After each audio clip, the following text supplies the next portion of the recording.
Okay, good afternoon. I'm Michael Shire. I'm the Chief Academic Officer here at Hebrew College and the Dean of the Shulman Graduate School of Jewish Education. I want to welcome everyone who's gathered this afternoon. We've had a wonderful morning gathering. I'll tell you about that in a minute, but I want to gather all those who've come this afternoon to join us in all their different capacities. We are fortunate and delighted and privileged really to have this conversation that is really a national conversation happening here at Hebrew College. I bring greetings from President Daniel Lehmann, who is in Germany this week and couldn't be with us, but has been very instrumental in thinking through and developing our ideas behind the future of Jewish early childhood. As many of you heard this morning, for 30 years, Hebrew College has been involved in this work.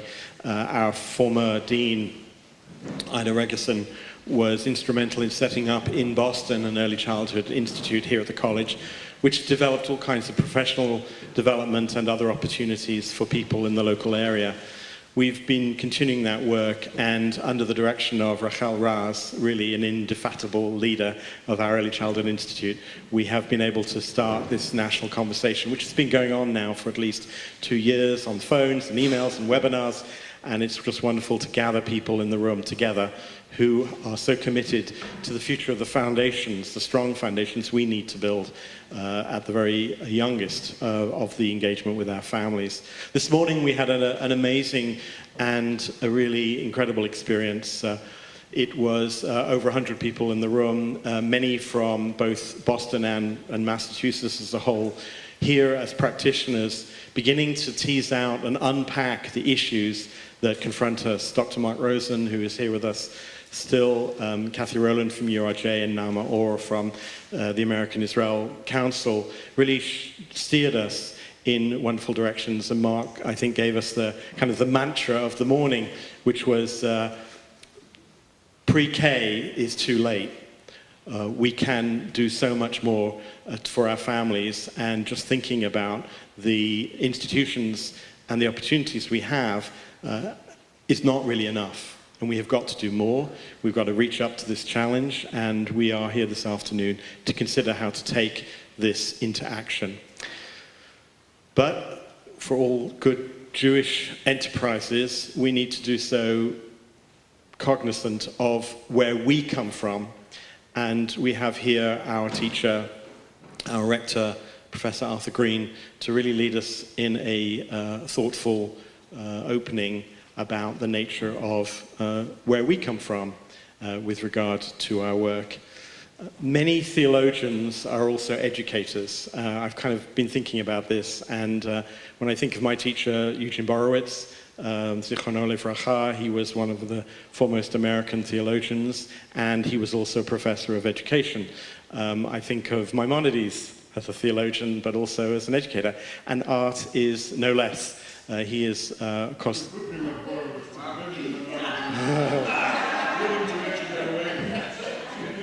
Lavdil. He is, of course, I don't need to read you his biography. He is the foremost theologian in the country, and he is also extremely supportive of the work that we do in Jewish education, and brings to bear upon it the roots and the wings that we need to make this work fly. So without further ado, introduce you to Professor Arthur Green.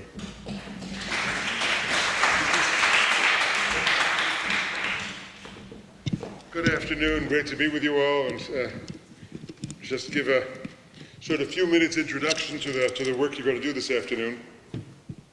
So, Bruchim Habayim Lemichlaa Ha'ivrit, I should say that first. Welcome to Hebrew College. We have been around a long time. We are still very much Hebrew College, which is to say very much committed to Hebrew and very much committed to seriousness in Jewish learning. We established a rabbinical school here for the first time 13 years ago. And that rabbinical school, which is, of course, well known to be trans-denominational and open, is also a school very much devoted to the principle of Ahavat Torah, of making something exciting and dynamic and creative with the act of Jewish learning and conveying the love of Jewish learning. I think, from my point of view, our greatest success with our students is that they continue to love learning when they graduate and continue to spread that love of learning through the community. But you folks are involved in early childhood, family education, and all kinds of important things about which I claim no expertise. I want to say a few words, however, that come out of my current project. Let me tell you what I'm doing right now. One of the things I'm very much engaged in, my book, Radical Judaism, which came out in 2010, is about to appear in Hebrew translation. So I've been working with a translator, rewriting it for an Israeli audience. And in the last chapter of that book, I rewrote it completely for Israelis. I try to tell the Israeli reader what American Jewish life is like, where we are, what our experience of our contemporary situation is. So I want to say a couple of words about that. I come from a world where Jewish identity was taken for granted. I'm the Jew I am because of my grandparents. I still am old enough to have had East European Jewish grandparents who came in the Great Emigration at the turn of the 20th century, continued to speak half English, half Yiddish, and raised me in a world where that Jewish identity was completely taken for granted. I also grew up in a community, in a city, Newark, New Jersey, by the way, a white ethnic neighborhood where when somebody said to you on the street, "What are you, kid?" the answers were German, Ukrainian, Slovak, Jewish. You were one of the ethnic groups of that city, and everybody knew. Jewish sometimes got you a bloody nose, but nevertheless, that was part of the history. I say that because things are so very different today. I say that because when I was teaching at Penn in the mid-1980s, I started looking around, mid-1970s even, I started looking around at my students and saying, why are they going to keep this up? Why are they going to continue to be Jewish? They're completely comfortable in America. They were already fourth generation. Now we're dealing with fifth and sixth generation American Jews by and large, which is to say those roots in the past are gone. There's no reason, there's no external pressure to remain Jewish. There's no sense anymore that Jewish identity is to be taken for granted. Because in America in the last generation, what's happened is identity is something you choose. I may say, I'm a New Englander, and I'm a Red Sox fan, and I love country music, and that's my identity. That my last name happens to be Goldberg is irrelevant to me. And that only represents 1/4 of my identity anyway. Maybe I choose to be Irish American because I have one grandparent who comes from that side. And maybe next year I'll move to Hawaii, and I think I'll become kind of identify as a Hawaiian American. It'll be a different kind of identity to put on. Identity happens that way. Israelis, of course, don't understand that because it says Yehudi in your inner passport. Of course you're a Jew. You are either a Jew, you belong to another ethnic community, but ethnic identity is taken as a marker that's to be taken for granted. In America, because America is so, and this is one of the many times to talk about it, because America is so obsessed with the original sin of this country. This country does not understand ethnicity if it's not visible in the color of one's skin. Until last time around, I think it's going to change this time, the census, the annual, every 10-year census we have, in the census form it asked for ethnicity. And you could check off African American, Filipino American, Asian American, Hispanic, or other, parentheses, Caucasian. If you are other Caucasian, it's expected, well, that's what you are. You're an American. You're a white American. Which is to say the census has no interest in whether you're an Italian American or an Armenian American or half Greek American and half Polish American. Those things basically aren't important. They're to be forgotten. We've accepted you as white, you know. It took a long time for us Jews to become white in America. But the deal was kind of, yes, you are part of the American mainstream, anti-Semitism is to be left behind, and your job is now to assimilate. It's assumed that you will be part of the American mainstream. But we are very stubborn people. We want to continue to exist as a minority group in this country. I use that word minority group. We're not often listed among minorities anymore. But we want to continue to exist as a distinctive minority, which is to say both an ethnic and a religious community. That's who we are. And we know the two of those are inseparable in Jewish life. Even though in America more and more we are presenting ourselves only as a religious community, because that's what will work better as a strategy for survival in this society, we nevertheless know that we need to continue in both those elements of our existence. How will we do it? How are we going to convince these generations of young Americans whom you all work with and watching them begin to raise their families, what's in it for them? Why are they going to continue making this important? Those are questions that we have to have openly on the table in front of us. I think, to say it very briefly, it will only work if we stand for something. It will only work if we have something distinctive to say about the important issues. And that is issues like what it means to be a human being, how we're going to help this planet survive us all, what the purpose of life is, how we make for a better society, what we have to say about the things that divide us, the things that torture us so much as we watch this country go through its racial agonies and its immigration agonies and its agonies about leadership and its future. Does Judaism have anything to say? Do we as Jews have anything to say about those things? Well, if we do, then maybe we're worth listening to. Maybe our voice somehow is important, because we are also, of course, among communities in this country, the most successful ethnic or religious group that has immigrated to this country and achieved whatever status we have. We are very highly respected in this society. People want to know, what do the Jews have to say about this? What does your tradition have to say? So we have to educate ourselves. We have to learn. We have to teach. And that means identity formation from the very beginning, the very simple, down-to-earth, beautiful things that my dear friend Nehemiah was talking about, things you do at home and with family and build childhood memories. We have my wife is here, we have our grandchildren coming for Shabbat dinner once a month, and they run around the house and they're interested in all kinds of other things, but I just know that planting those memories in kids' minds, someday they will remember what it was like to be Friday night at Saba and Savta's house, and that's more important than anything else I could worry about, whether they exactly do this or listen to that, or whether I want there to be educational content at the table. There never is. But nevertheless, I live with the fact that there's something educational about planting memories. What do we stand for? I've been working on that, trying to talk about it for only about a half a century. I can't give it to you all now, as they say in Hebrew, mazleg, on the tip of the fork. I want to tell you about two books of mine that might be helpful. I wrote this little book a couple years ago called Judaism's 10 Best Ideas. It's my bestseller because it's the shortest and cheapest to buy book I've ever written. And I tried to ask, well, what are the things Judaism has something distinctive to say about?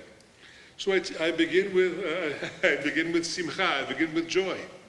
And so we have an approach to life that is essentially joyous and accepting. We have an approach to religion which is not about guilt and not about overburdening, but about the joy of living in God's presence and what it means to be a religious human being, and how embracing life is really what the whole job is.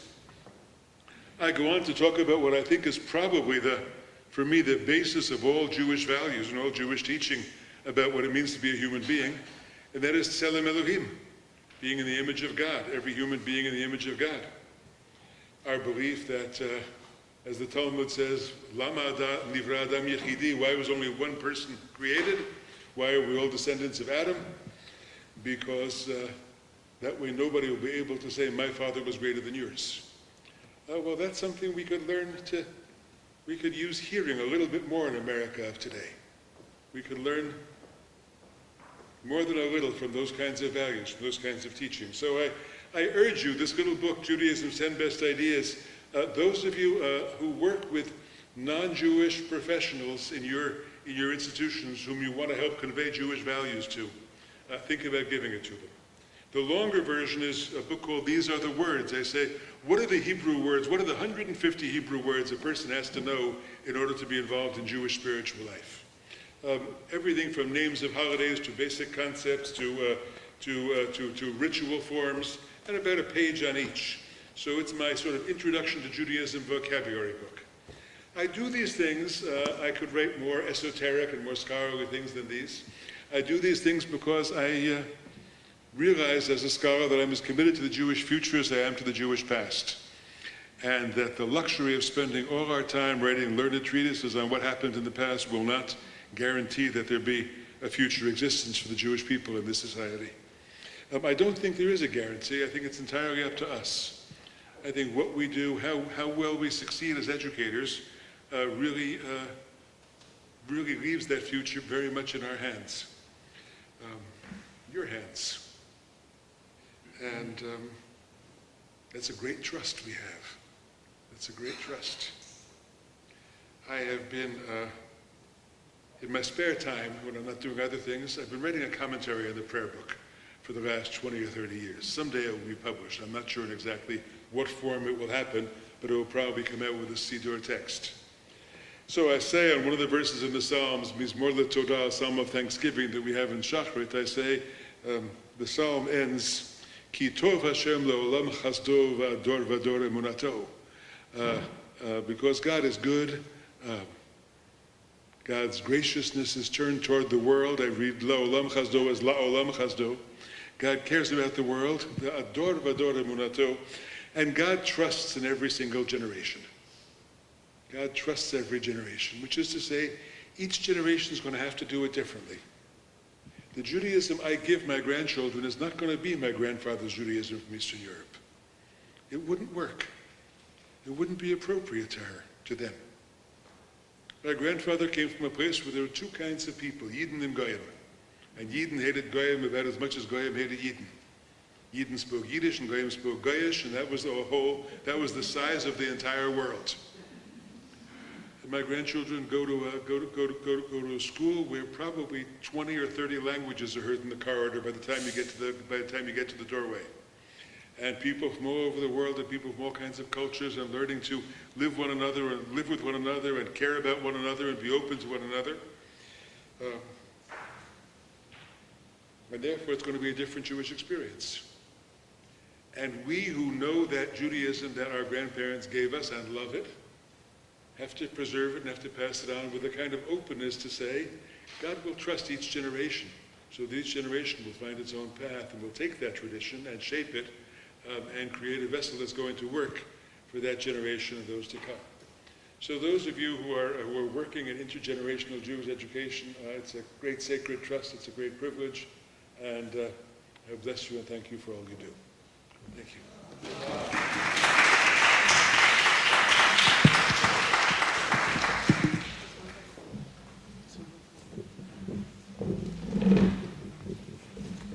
Don't steal my glasses. I don't know about you, but I need a minute to kind of take everything in. A lot of idea to take inside. Thank you very much for joining us this afternoon. The symposium started yesterday in the town of Concord. And some people ask me why Concord. Sometimes I ask why not. But also I live in Concord. It's been my house for the past 17 years. But there's also some very interesting things in Concord that I like to share with friends and other educators and parents. We started the day at the Orchard House, the home of Louisa May Alcott, the writer of Little Women. And we walked around the house and we saw that in Louisa's room, her parents knew that she really liked to write and her father built for her a little desk. Then we went to the room of May, that she was an artist, and you could see around the windowsill all of the sketches around the house. And we spoke about the idea that parents or educator, we identify the gift that the children have and we allow them to thrive. But at that point, somewhere in the house, I said, this is En Chadash Tachat HaShemesh, it's not new, and I use this verse also in the morning, because if you look at Jewish tradition, we say, Chanoch Lanar al pi darko. Teach a child upon its way.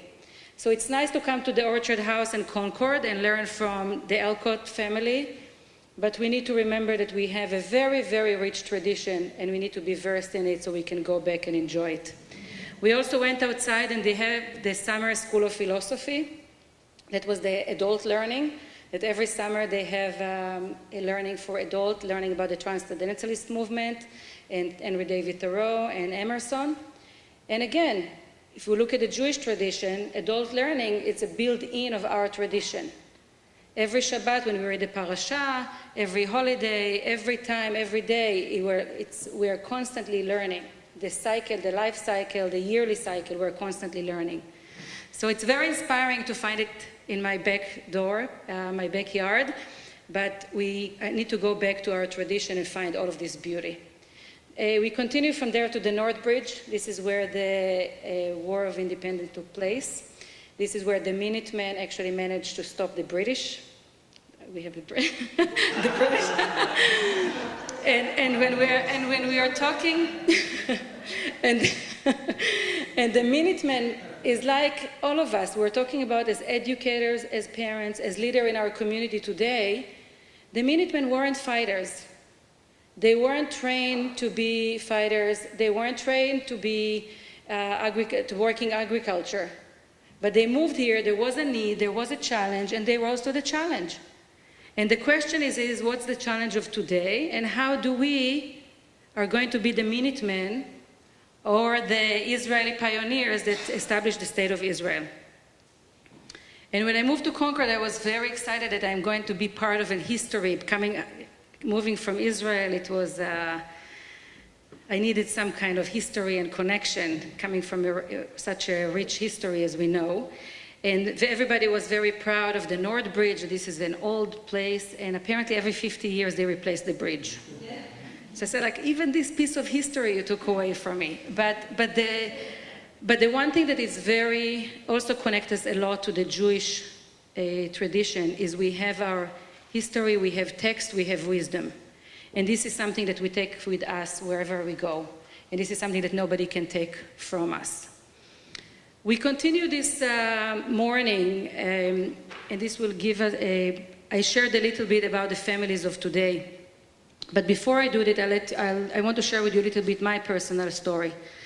22 years ago, my husband and I, with our 8-month-old daughter, we moved from Israel to Madison, Wisconsin. My husband went to grad school. We thought that we were coming for 4 years.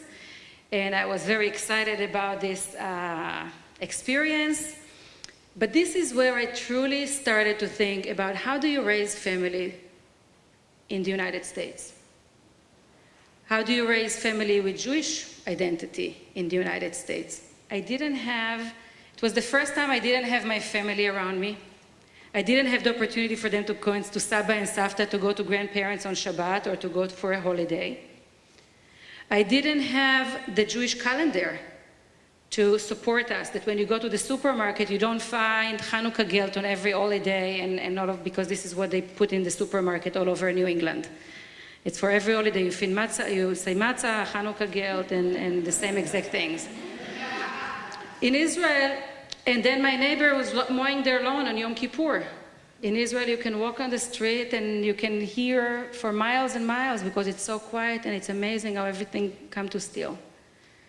And there was nothing of this to support us. And then I started asking myself, how do you raise a family in the United States? I was very happy growing up in Israel. I was very proud of my Jewish heritage. I never imagined myself being here. I still can't imagine that I'm here. Tomorrow I'm going to Israel. But it was never, if you ask me when I was 18 or 20 if I can ever imagine myself living out of the country, I would say, no way. So I started to ask, how do you raise a family far away? And in some way, this symposium is built on these 22 years of my struggle with that.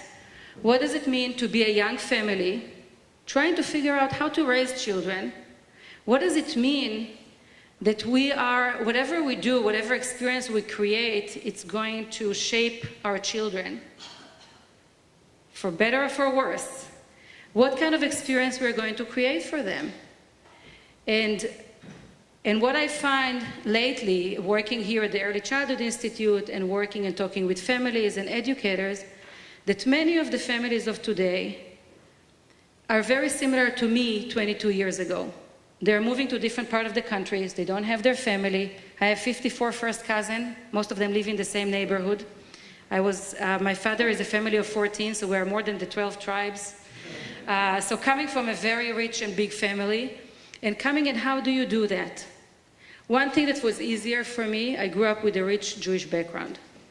I was in an Orthodox school in Israel. I was in the Bnei Akiva youth movement.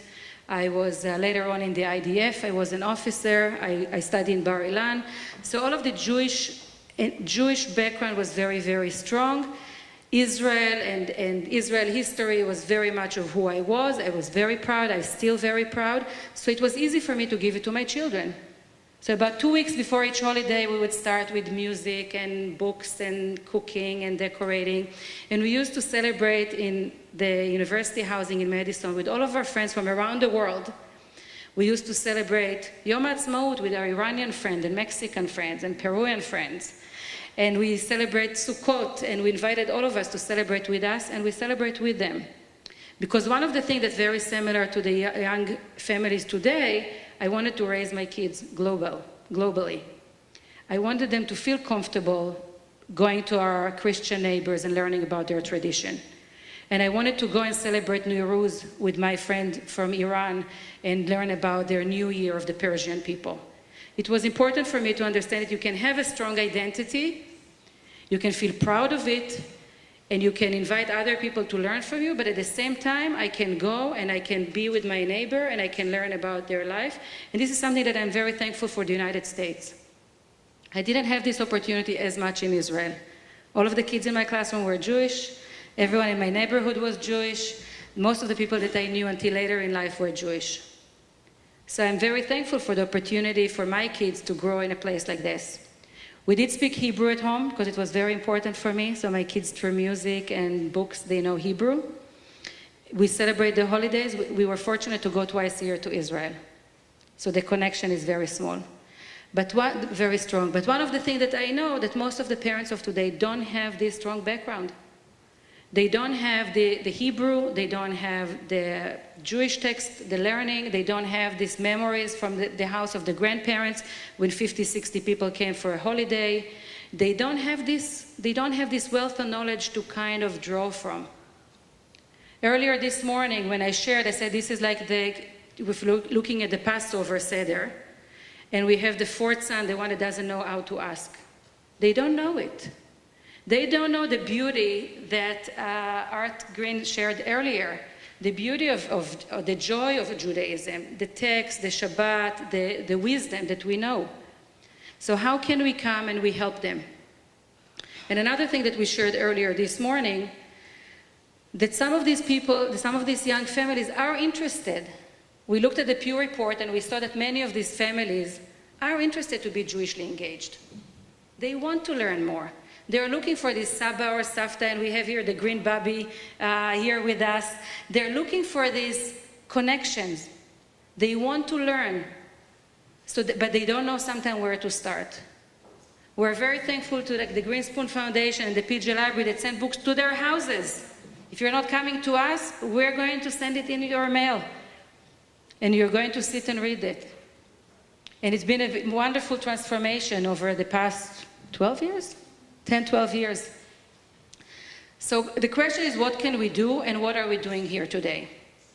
And most of you were here early this morning, so I don't want to repeat the same thing. But some of the things that came in mind earlier, and we're going to share it later on, is that, and we're going to share it later on in a panel, that we are as a community need to come together and look at it and see how can we help these young families. For their sake, but for our sake as a community. And I want to conclude with this part before I invite the panelists. Again, I started this morning with the book of Kohelet, where there is nothing new under the sun, and Chadash Tachat HaShemesh, and I also want to continue with another text. Kol zman ve'et lekol chefetz tachat hashamayim. There is time to everything and season for every activity under heaven. Et laledet ve'et lamut, a time to be born and a time to die. Et latat ve'et la'akor natua, a time to plant and a time to be uprooted. A time, and I'm going to continue, a time to search and a time to give up. A time to keep and a time to throw away. A time to tear and a time to mend. A time to be silent and a time to speak. A time to love and a time to hate. A time for a war and a time for peace. And I want to encourage you and say that this is a time to act together, to work together as a community. This is time to put aside some of our personal or organizational agenda and kind of be open and think about the future and the time about our families. And let's work together today and in the future to secure a better foundation for our children and for our community. So the way our afternoon is going to be, we're going to move to a panel. It's going to be a short panel and share with you by some expert some of the things that we see nationally. But then we want to hear from you, because we have all of you that are already committed, caring, doing amazing things around the country. And I know that it's always it works like this, that the people that are busiest, these are the ones that we usually ask them to do more. So, but we can start together, we can start working on it to make sure that we at least understand what's going on and see where we want to take of ourselves in the future. I took on myself, I named this forum, JEEF, Jewish Early Engagement Forum. I shared earlier that it's more like of a startup, because there wasn't any national forum to discuss and share some of the issues and topics that involved families that are starting their life as families. We don't need to say if this is the right format or no, but this is just to show that it's needed, and we are going to look into it later today. So I'm going to invite Deb. Deb is going to be our facilitator for this part of the afternoon. We also have with us remotely a couple of other people from around the country, so welcome to all of them.